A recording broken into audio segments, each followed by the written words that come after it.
자, 오늘 우리가 파헤쳐볼 기업, 다들 짐작하셨겠지만 바로 CJ ENN입니다. 투자자들 사이에서 진짜 말도 많고 헷갈리는 기업 중 하나죠. 겉보기엔 지표들이 막 엇갈려서 되게 혼란스러워 보이거든요. 그런데 말입니다. 이 데이터의 면을 쫙 뜯어보니까 엄청난 턴어라운드의 조짐이 숨어 있더라고요. 그래서 오늘 분석에서는 도대체 CJENM 실적이 언제쯤 빵 하고 터질지, 그리고 그 기가 막힌 타이밍을 잡으려면 우리가 정확히 어떤 시그널들을 봐야 하는지 그 구체적인 방법을 싹 다 정리해드리겠습니다.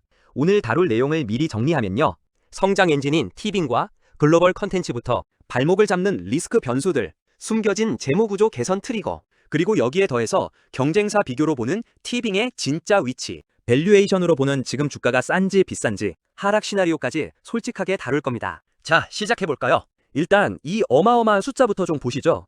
107.2%.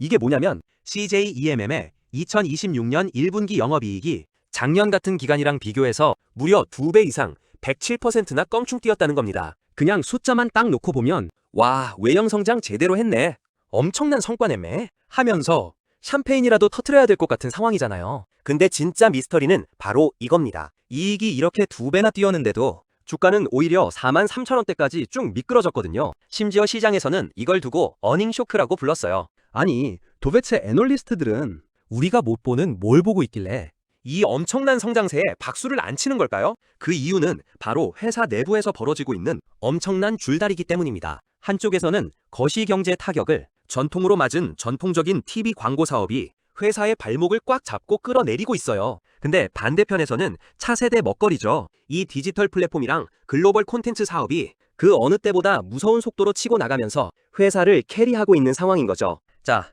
그럼 첫 번째 섹션, 이 회사의 성장 엔진인 티빙과 글로벌 컨텐츠 부문부터 빠르게 살펴보겠습니다. 여기서 진짜 눈여겨봐야 할 게 바로 티빙의 폭발적인 모멘텀입니다. 광고형 요금제 도입하고 나서 티빙 광고 매출이 무려 74.7%나 급등했어요. 게다가 월간 활성 이용자 수, 즉 MAU가 1000만 명을 훌쩍 넘겼습니다. 이건 뭐 사실상 더 이상 돈 까먹는 적자 플랫폼이 아니라 확실한 캐시카우로 변신할 준비를 마쳤다는 아주 강력한 증거인 셈입니다. 여기다가 영화랑 드라마 부문의 턴어라운드도 정말 기가 막힙니다. 글로벌 스튜디오 유통 전략이 제대로 먹히면서 맨날 적자 허덕이던 늪에서 빠져나와 1분기에만 80억 원 영업이익을 내면서 흑자 전환에 성공했어요. 특히 굿도터나 아메리칸 클래식 같은 글로벌 시리즈 수출이 빵빵 터져준 게 이 수익성을 멱살 잡고 끌어올린 거죠. 두 번째 섹션입니다.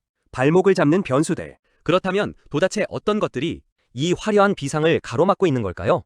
지금 투자자들을 불안하게 만드는 무거운 닷들은 크게 세 가지입니다. 첫째, 매크로, 경제 악화로 전통 TV 광고 시장이 너무 심각하게 침체되어 있다는 거고요. 실제로 CJENM의 TV 광고 매출은 전년 대비 약 10% 이상 역성장 중입니다. 채널 파워가 아무리 강해도 파이 자체가 쪼그라드는 시장에서는 버티는 게 한계가 있죠. 둘째, 글로벌 스튜디오인 핍스 시즌의 2분기 콘텐츠 납품 일정이 살짝 비어버린 딜리버리 공백 문제입니다. 그리고 마지막으로 음악 부문에서 엠넷 플러스 같은 신규 플랫폼 만든다고 초기에 막대한 인프라 투자 비용을 쏟아부은 거죠. 근데 여기서 우리가 절대로 놓치면 안 될 경영진의 멘트가 하나 있습니다. 피프스 시즌의 2분기 납품 공백은 회사가 근본적으로 문제가 있어서가 아니라 그냥 스케줄상 어쩌다 발생한 일시적이고 단기적인 이슈일 뿐이라고 확실히 선을 그었어요. 그러니까 한마디로 하반기 되면 다시 꽉꽉 채워질 예정된 공백이라는 뜻입니다. 자, 여기서 잠깐 MAU 1000만이라는 숫자가 얼마나 대단한 건지 감이 잘 안 오시죠?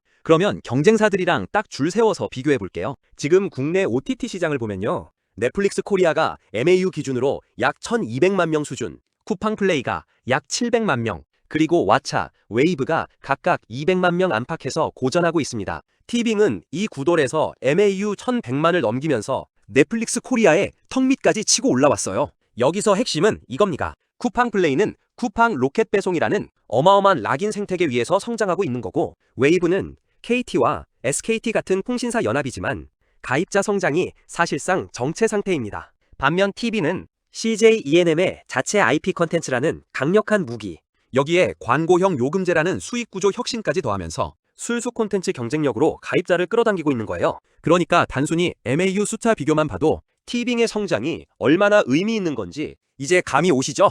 세 번째 섹션, 표면적인 숫자에 가려진 숨겨진 트리거. 바로 재무구조 조정입니다. 2조 8,854억 원. 이게 CJ ENM이 지금 안고 있는 총 차입금 규모거든요.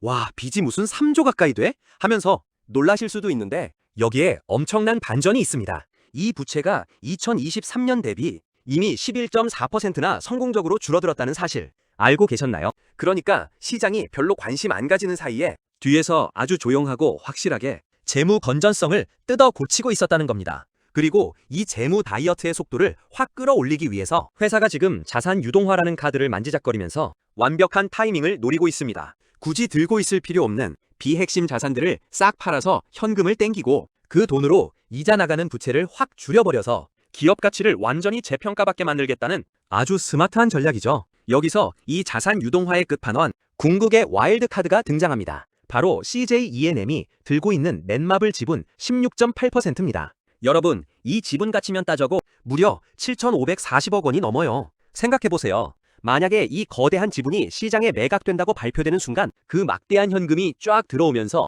꽉 막혀있던 주가에 숨통을 틔우게 할 엄청난 기폭제가 될 거란 말이죠. 자, 여기서 가장 현실적인 질문 하나 드릴게요. 그래서 지금 43,000원 사도 되는 가격이냐? 이걸 판단하려면 감이 아니라 숫자로 봐야 합니다. 현재 CJ ENM의 주가 순자산 비율, 즉 PBR이 약 0.7배 수준입니다. 이게 무슨 말이냐면 회사가 가진 순자산보다 주가가 더 낮게 거래되고 있다는 거예요. 쉽게 말해서 1,000원짜리 자산을 700원에 사는 셈이죠. 역사적으로 CJ ENM의 PBR 밴드를 보면 전성기였던 2020년에서 2021년에는 1.5배에서 2배 사이였습니다. 지금 0.7배는 사실상 역대급 저점 구간이에요. 또 하나, EBITDA 기준으로 봐도요.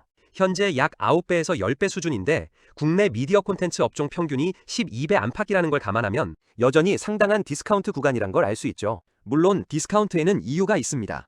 TV 광고 침체, 부채 부담, 수익성 불확실성. 이 요인들이 해소되기 전까지는 시장이 프리미엄을 안 줄 거예요. 바꿔 말하면 이 우려들이 해소되는 시점에 주가 재평가가 일어날 수 있다는 뜻이기도 합니다. 단순 계산으로 PBR이 역사적 평균인 1.1배에서 1.2배 수준만 회복해도 주가는 지금 대비 50에서 70% 상승 여력이 있다는 얘기가 되는 거죠. 자, 여기서 저 솔직하게 말씀드릴게요. 투자에서 강세 근거만 나열하는 건 반쪽짜리 분석입니다. 그래서 오늘은 이 분석이 틀릴 수 있는 시나리오도 같이 짚고 넘어가겠습니다. 첫 번째 하락 시나리오, 티빙이 2분기에도 BEP를 못 찍는 경우입니다. 광고형 요금제 성장세가 기대에 못 미치거나 오리지널 콘텐츠 제작비가 예상보다 더 빠르게 올라가면 티빙의 흑자 전환 시점이 계속 뒤로 밀릴 수 있어요. 그렇게 되면 시장의 실망감이 주가를 한 번 더 눌러버리겠죠. 두 번째 하락 시나리오, TV 광고 시장 침체가 예상보다 길어지는 경우입니다. 만약 광고 시장이 2026년 하반기에도 회복되지 않고 전년 대비 마이너스 15% 이상의 역성장이 지속된다면 디지털 성장으로도 메꾸기 어려운 수익성 악화가 올 수 있습니다. 세 번째 하락 시나리오, 넷마블 지분 매각이 지연되거나 무산되는 경우입니다. 지분 매각이 늦어질수록 이자 부담은 계속되고 재무구조 개선 속도는 더뎌지겠죠. 이 세 가지 리스크 중 하나라도 현실화된다면 이 분석은 틀릴 수 있습니다. 그래서 투자하신다면 한 번에 몰빵하기보다는 이 시그널들을 모니터링하면서 분할로 접근하시는 게 훨씬 현명한 방법이에요. 드디어 마지막 섹션입니다. 폭발 타이밍 잡기. 그래서 실적이 터지는 그 로드맵 어떻게 되느냐? 이게 바로 우리가 눈 빠지게 기다려온 실적 폭발의 구체적인 타임라인입니다. 첫째, 2분기에 티빙이 드디어 마침내 손익분기점, 즉 BEP를 딱 찍어주는지 무조건 확인하셔야 합니다. 둘째, 하반기로 넘어가면서 핍스 시즌이 그동안 밀렸던 글로벌 콘텐츠 납품을 쏟아내면서 매출이 확 튀어오르는 시기를 노리셔야 하고요. 마지막으로 언제가 될진 모르겠지만 넷마블 같은 핵심 자산 매각 뉴스가 딱 뜨는 그 순간 거기가 바로 활용점정이 될 겁니다. 이런 흐름은 지금 여의도 컨센서스 전망치에도 아주 고스란히 반영되어 있어요. 방금 말씀드린 그 세 가지 트리거들이 본격적으로 터지기 시작하는 올해 하반기를 기점으로 영업이익이 그야말로 퀀텀 점프를 할 거라고 다들 입을 모으고 있거든요. 왜냐고요? 일시적으로 나갔던 비용이란 안개만 싹 거치고 나면 본업이 낼 수 있는 강력한 수익 레버리지가 극대화되는 구조니까요. 자, 이 거대한 구조적 턴어라운드를 위한 퍼즐 조각들은 이미 완벽하게 제자리를 찾아가고 있습니다. 지금 당장 눈앞에 보이는 삐걱거리는 지표들, 그 너머를 볼 수 있는 통찰력이 있다면